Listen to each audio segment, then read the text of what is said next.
पूरे देश में कोरोना महामारी भयावह कहर बरपा रही है।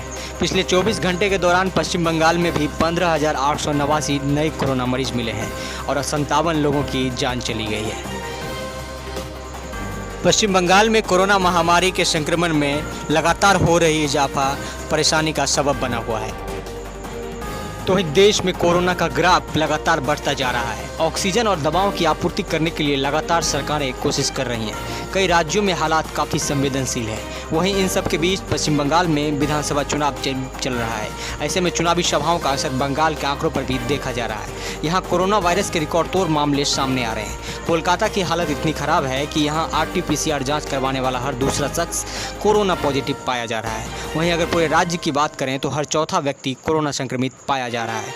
मीडिया रिपोर्ट्स के अनुसार RT-PCR जांच कराने वाली लैब के एक डॉक्टर का कहना है कि कोलकाता और उसके आसपास के इलाकों की टेस्ट कर रही लैब में 45 से 55% पॉजिटिविटी रेट सामने आ रहा है। वहीं बंगाल के दूसरे शहरों में ये दर 24% के आसपास है, जबकि एक महीने पहले ये दर मात्र 5% थी।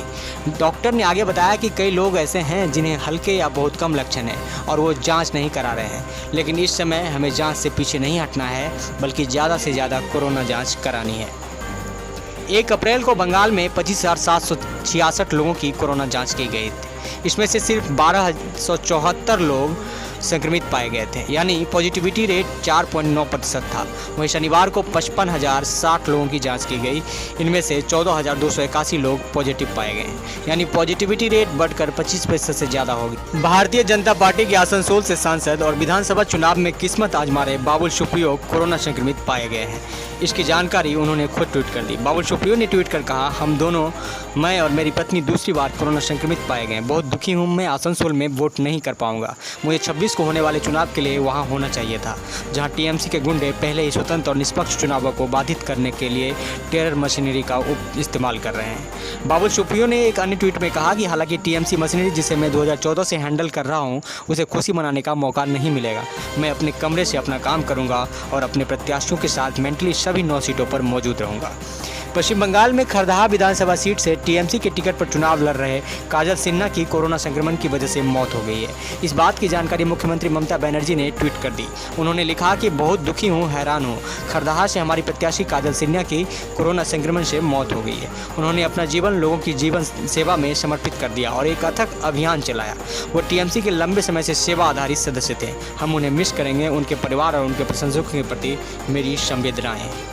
खरदा में 22 अप्रैल को मतदान हुआ था। इससे पहले इस महीने रेवोल्यूशनरी सोशलिस्ट पार्टी के जंगीपुर सीट से उम्मीदवार प्रदीप कुमार नंदी और शमशेरगंज सीट से कांग्रेस प्रत्याशी तेजाउल हक की इस संक्रामक रोग के कारण जान चली गई थी।